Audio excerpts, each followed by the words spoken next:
आओ बच्चों, आज कहानी सुनते हैं। महाभारत की एक फिर नई कहानी लेकर मैं आई हूँ। विचित्रवीर्य अंबिका तथा अंबालिका से विवाह कर सुखपूर्वक जीवन व्यतीत करने लगे। विचित्रवीर्य का शरीर जन्म से ही बहुत कमज़ोर था, इसलिए युवा अवस्था में ही उनकी मृत्यु हो गई। उन्हें कोई संतान नहीं थी, इसलिए राजमाता सत्यवती और भीष्म को बहुत चिंता हुई।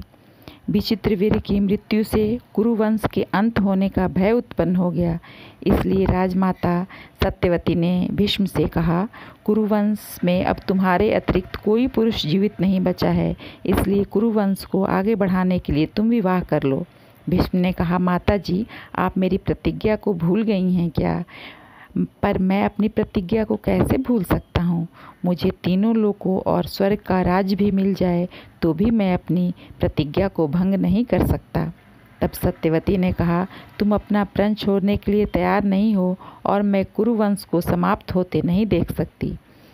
इसलिए इस प्रश्न के समाधान के लिए हमें व्यास मुनि की सलाह लेनी होगी।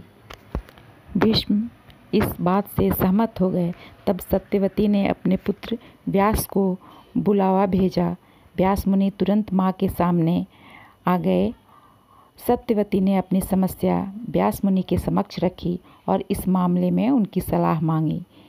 तो व्यास मुनि ने अपनी दिव्य शक्ति से अंबिका, अंबालिका तथा अंबिका की एक दासी, तीनों को एक एक पुत्र होने का वरदान दिया। अंबिका को धृतराष्ट्र नाम का पुत्र हुआ, जो जन्म से ही अंधा था। अंबालिका को पांडु नामक पुत्र हुआ तथा अंबिका की दासी को विदुर नामक पुत्र हुआ। इन तीनों बच्चों का जन्म व्यास मुनि के वरदान से हुआ था, अतः ये कुरुवंश के उत्तराधिकारी माने गए। भीष्म ने इन तीनों का पालन पोषण अपने बच्चों की तरह किया।